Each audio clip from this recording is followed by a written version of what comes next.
6 जना सहभागीहरू हुनुहुन्छ र यहाँहरूले चाहिँ केही नियमको पालना गर्नुपर्ने छ। त्यस नियममा चाहिँ सबैभन्दा पहिला समय चाहिँ हाम्रो जहीँ पनि 5 मिनटको मात्रै समय हो। बहिनीहरूबाट 7 मिनट 8 मिनट आएको थियो। यसलाई चाहिँ म्यामले चाहिँ मानिदिनु भएन, नभनिदिनु होला, सरी है। बोल्ने क्रममा विषयवस्तु प्रवेश गर्दै गर्दा, सम्बोधन गर्दै गर्दा हामीले कसैलाई चाहिँ नामद्वारा सङ्केत गरेर अथवा कसैको कुरालाई चाहिँ हामीले आक्षेपको रूपमा खण्डन गर्न पाइने छैन र आफूले आफ्नो पूर्ववक्ता साथी भनेर चाहिँ बोलिदिनु हुन अनुरोध गर्दछु र हामीले जम्मा 100 पूर्णाङ्कमा चाहिँ यहाँहरूको चाहिँ प्रस्तुतिलाई चाहिँ मूल्याङ्कन गर्नेछौँ र यो हाम्रो मूल्याङ्कन समितिमा म हिरा श्रेष्ठ चाहिँ संयोजकको रूपमा रहेको छु भने हाम्रो लीला निरौला मिस, यसै गरेर हाम्रो मिना राई म्याम पनि हुनुहुन्छ र यो वक्तित्व कला कार्यक्रमको समय हेरेर चाहिँ जनाउ घन्टी बजाइदिनको लागि हाम्रो हेम विक्रम राई सर पनि यहाँ रहनु भएको छ र अब यो कार्यक्रमलाई चाहिँ अगाडि बढाउनतिर हामी गइरहेको छौँ र यो कार्यक्रमको लागि चाहिँ सहभागीहरू सबैले चाहिँ चिट्ठा टिपेर चाहिँ यो कार्यक्रमलाई चाहिँ अगाडि बढाउनको लागि अनुरोध गर्दछु।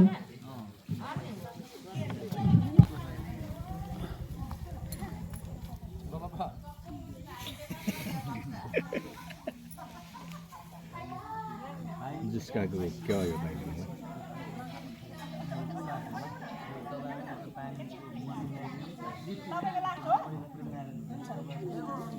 यो तपाईले नै भन्दिनु है त, मैले त्यसले तपाईलाई चाहिँ गाह्रो हुन्छ।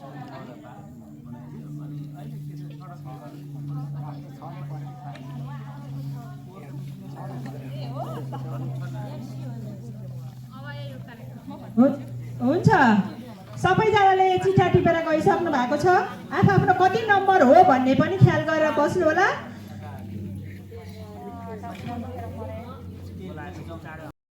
सामाजिक कार्यकर्ता रमानी भजन गाउँपालिकाले आयोजना गरेको वक्तित्व कला प्रतियोगितामा लैङ्गिक हिंसा विरुद्ध 16 दिने राष्ट्रिय अभियानमा व्यक्ति र समुदायको भूमिका भन्ने शीर्षकमा आफ्ना केही विचारहरू राख्न गइरहेको छु, स्वीकार्नुहोस्। लैङ्गिक हिंसा भन्नाले लिङ्गका आधारमा शारीरिक, मानसिक, सामाजिक तथा आर्थिक रूपमा असर पर्ने हिंसालाई लैङ्गिक हिंसा भनिन्छ र यस अन्तर्गत स्रोत साधन, अवसर, जिम्मेवारी तथा हक अधिकारको असमान वितरण, सानो उमेरमा विवाह, महिलालाई घरमा मात्र सीमित राख्नु, महिलाको कामको मूल्याङ्कन नगरिनु जस्ता लिङ्गका आधारमा हुने हिंसाहरू यस अन्तर्गत पर्दछन्। लैङ्गिक समानता कायम गर्ने र लैङ्गिक हिंसाको अन्त्य गर्ने सम्बन्धमा नेपाल ऐनले संशोधन गर्न भनेको ऐन 2071 अनुसार लैङ्गिक हिंसा भनेकै सार्वजनिक वा निजी जीवनमा कसै प्रति लिङ्गका आधारमा शारीरिक, योजने तथा मानसिक पीडा वा क्षति पुर्याउने कार्य हो र त्यो शब्दले लैङ्गिक आधारमा हुने र हुन सक्ने कुनै प्रकारको अपमानजन्य, पीडाजन्य वा धम्कीपूर्ण व्यवहार, दबाव र करकापमा महिलालाई स्वतन्त्रको उपभोग गर्नबाट वञ्चित गराउँछ भने पनि त्यसलाई लैङ्गिक हिंसा भनिन्छ। बाल विवाह, घरेलु हिंसा, दाइजो प्रथा, अरू आक्रमण जस्ता घटनाहरू तथा छाउपाडी प्रथा जस्ता पनि लैङ्गिक हिंसा अन्तर्गत पर्दछन्। नेपाल जस्तो पुरुष प्रधान समाजमा महिलालाई पीडित भन्दा बढी शोषित र पीडित छन्। तथ्याङ्ककै आधारमा विश्व ती महिला मध्ये एकदमै लैङ्गिक हिंसाका शिकार बनेका छन् र त्यसमा पनि घरेलु हिंसा अत्यन्त व्यापक छ। अशिक्षा, चेतनाको कमी, भेदभाव र अन्धविश्वास जस्ता कारणले हाम्रो समाजमा दिन प्रतिदिन हिंसाहरू बढिरहेको छ, जसका कारण हामी एक असभ्य समाजका नागरिक भएर चिनिन बाध्य भएका छौँ। समाज एक अर्कामा भर पर्ने संरचना हो जसले समाज र व्यक्ति र समुदाय बीचको व्यक्ति र समुदाय दुवैको महत्त्वपूर्ण भूमिका निर्वाह गर्दछन्। समाजको विकासको स्थिरता र प्रगति गर्नका लागि व्यक्ति र समुदाय बीच सहकारी अत्यावश्यक हुन्छ।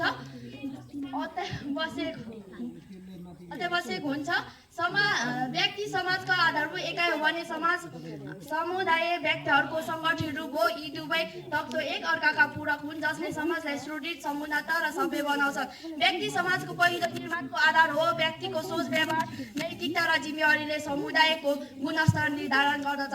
यति भने मेरो छोटो मन्तव्य अन्त्य गर्छु। हस्त, धन्यवाद।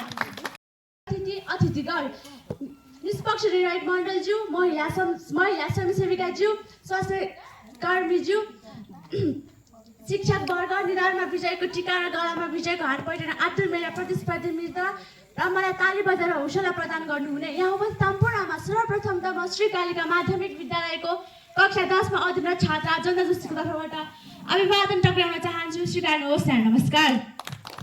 आज मिति 2022 साल 8 महिना 11 गतेका दिन लैङ्गिक हिंसा विरुद्ध 16 दिने राष्ट्रिय अभियानको अवसरमा आयोजना भएको यस वक्तृत्व कला प्रतियोगितामा म मेरा मनमा लागेका तर्कहरू हजुरहरूको सामु प्रस्तुत गर्न पाउँदा आफूलाई निकै खुसी भएको महसुस गरिरहेकी छु। मलाई यस सुनौलो अवसर दिनुभएकोमा आयोजक टिमप्रति हृदयबाट धन्यवाद व्यक्त गर्न चाहन्छु। अब म वक्तृत्व कलाको शीर्षकतिर लाग्न चाहन्छु। आजको वक्तृत्व कलाको शीर्षक रहेको छ लैङ्गिक हिंसा विरुद्ध 16 दिने राष्ट्रिय अभियानमा व्यक्ति र समुदायको भूमिका। तपाईहरूमा सबैभन्दा पहिले म छोटो कविता सुनाउन चाहन्छु। आमा बिछिन् चुलाको आगो बनेर, दिदी बिछिन् बोझ बनेर, बहिनी बिछिन् डर बनेर, एउटा छोरी जन्मेकै अपराधमा मारिन्छन्, एउटा श्रीमती त स्त्री हो भन्दै कुटिन्छन्। हाम्रो देशमा हरेक दिन एउटा नारी मर्छिन्, तर हामी चुप लागेर बस्छौँ, लाज छैन। उठौ अब यो हिंसाको जन्जिर तोडौ, लैङ्गिक हिंसा अन्त्य नगरेसम्म दिलाउँदैनौँ। आदरणीय साथीहरू, आज हामी लैङ्गिक हिंसा विरुद्ध 16 दिने राष्ट्रिय अभियानको अवसरमा यहाँ जम्मा भएका छौँ। यो 16 दिन केवल क्यालेन्डरको पानाहरूमा मात्र सीमित छैन। यो त हरेक दिन, हरेक घन्टा, हरेक पल पीडित नारीहरूको चिचावट हो। यो अभियानले हामीलाई एउटै प्रश्न सोध्छ, हामी व्यक्ति र समुदायको हैसियतले के गरिरहेका छौँ। लैङ्गिक हिंसा भनेको केवल कुटपिट र बलात्कार मात्र होइन, यो त बोलीमा लुकेको अपमान हो। त छोरी मान्छे घरमै बस भन्ने वाक्य हो। यो कार्यस्थलको समान ज्यालाबाट वञ्चित गर्नु हो। छोरी जन्मिँदा मुख बिगार्नु हो।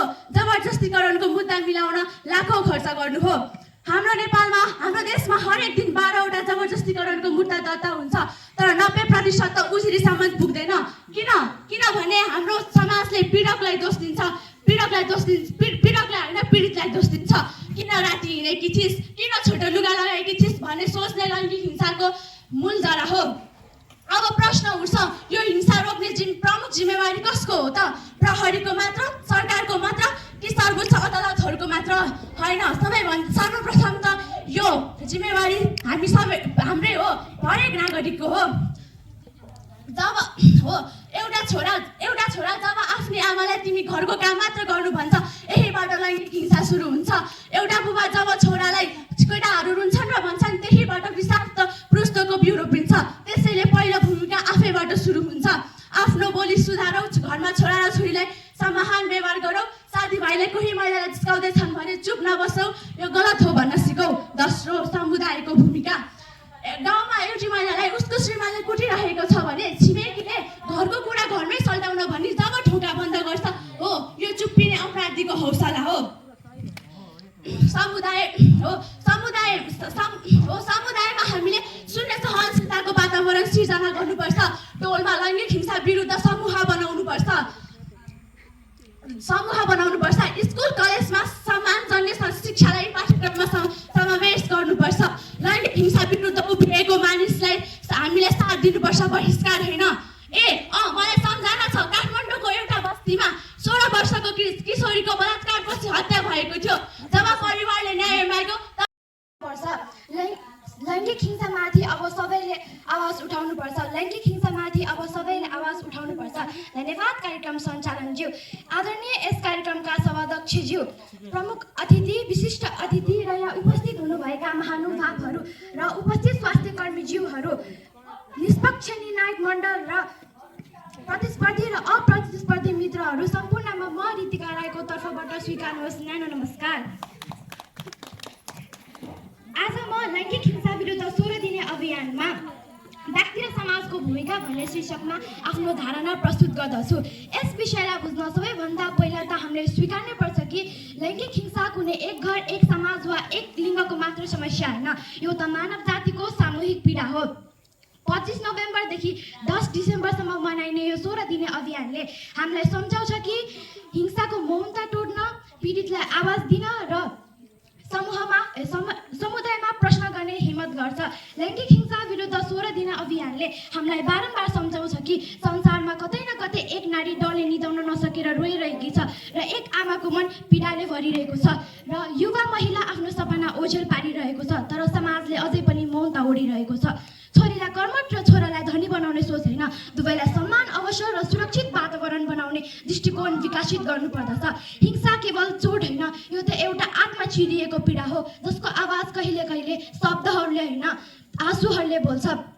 त्यति बेला व्यक्तिले आफ्नो मनभित्रको अँध्यारोलाई टल्काएर अब म हेरेर बस्न सक्दिनँ भन्ने साहस निकाल्नु पर्दछ, किनभने परिवर्तन बाहिरबाट होइन आफ्नो हृदयबाट जन्मिन्छ। त्यस्तै समाजले पनि किन पीडा सहयो भनेर दोष दिन छाडेर अब म तिमीलाई साथ दिन्छु भन्ने मानवीयता बोकेर हात थाम्नुपर्छ। समाजले पनि कठोरता होइन संवेदनशीलता अपनाउनुपर्छ। विद्यालयहरूले समान र समानताका मूल्यहरू सिकाउने कार्यक्रम सञ्चालन गर्नुपर्छ। स्थानीय निकायहरूले सचेतना यात्रा, अभिमुखीकरण र कानुनी सहायता स्वीकृत गर्नुपर्छ। हिंसा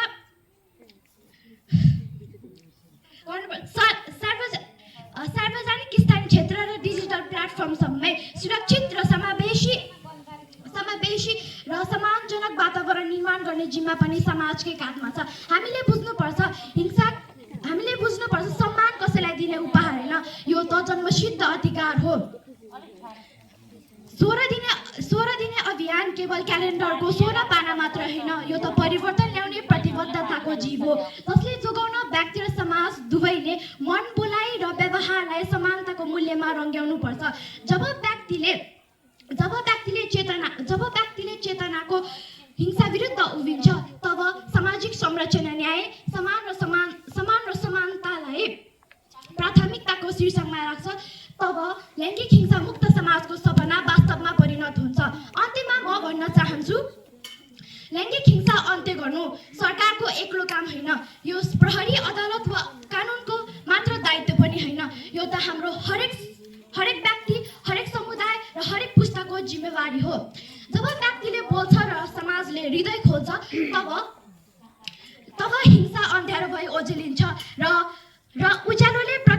उज्यालोले मानवताको बाटो प्रकाशित गर्छ र त्यो दिन लैङ्गिक हिंसा इतिहासको पाठ हुनेछ, वर्तमानको घाउ होइन। यही हाम्रो लक्ष्य, यही हाम्रो विजय, यही हाम्रो प्रतिज्ञा, यही हाम्रो भविष्य। धन्यवाद। सधैँभरि एकै ठाउँमा रहिरहँदैन, घट्ने पनि क्रम रहिरहन्छ। जसले जति सोचेको हुन्छ, हामीले आफूले चाहिँ फर्स्ट हुन्छौँ नै भनेर सोचेको हुन्छौँ, सबैले हुने इच्छाहरू छ, त्यो तयारी हुन्छौँ, तर कहिलेकाहीँ प्रविधिले साथ हुँदैन। विविध कारणले जसको जे भएको छ त्यसमा चाहिँ चुनाउन जान्छु अनुमति लिएर चाहिँ आजको वक्तृत्व कलाको चाहिँ नतिजा एकदमै जटिल विषय। मैले अघि भनिसकेँ, कति उठा सान्तनासँग चाहिँ हामीले चाहिँ पुरस्कार पाउने रहेछौँ। को भयो होला भनेर कौतूहल पनि हुनुभयो होला, को होला भन्नुहोस् त एकचोटि। नामै थाहा छैन, गाह्रो छ है भन्नलाई। हाम्रो कृतिका बहिनीले चाहिँ 70.66 अङ्क प्राप्त गरेर सान्त्वना पुरस्कार लिन सफल हुनुभएको छ। उहाँलाई जोरदार तालीले र यसै गरेर तेस्रो स्थान ओगट्न पनि हाम्रै कालिका माविको बहिनी रीतिका राई चाहिँ सफल हुनुभएको छ। 81 अङ्क प्राप्त गरेर उहाँ चाहिँ तृतीय स्थान ओगट्न सफल हुनुभएको छ। यसै गरी दोस्रो र पहिलोको होला, फेरि कौतूहल होला है, फेरि त्यही त सबै कालिका स्कुल नै होला सबै भन्छु। अब एकदमै जटिल छ, को हो भन्ने भइरहेको होला, तर सबैको अगाडि छर्लङ्ग थियो।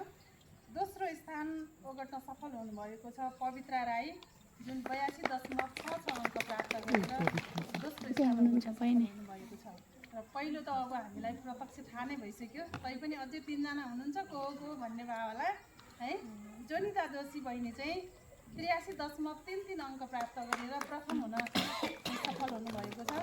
र यसै गरी पाँचौँ स्थानमा हाम्रो राधा राई बहिनी नै भने मैले, सरी ठिक छ, 66.67 अङ्क प्राप्त गरेर पाँचौँ स्थान ओगट्न सफल हुनुभएको छ भने छैटौँ स्थानमा हाम्रो फणेन्द्र आले मगरदाई 66.33 अङ्क प्राप्त गरेर चाहिँ उहाँ पनि आफ्नो स्थान लिनुभएको छ। किन भन्दा हरेक कुराहरू पढाइ मात्रै होइन, भोगाइ पनि हो, धेरै राम्रो थियो र यसरी चाहिँ सहभागिता जनाइदिनु भएको छ। आगामी कार्यक्रमहरूमा पनि सक्रिय सहभागिता राधा बहिनीले चाहिँ सान्त्वना पाउँथ्यो।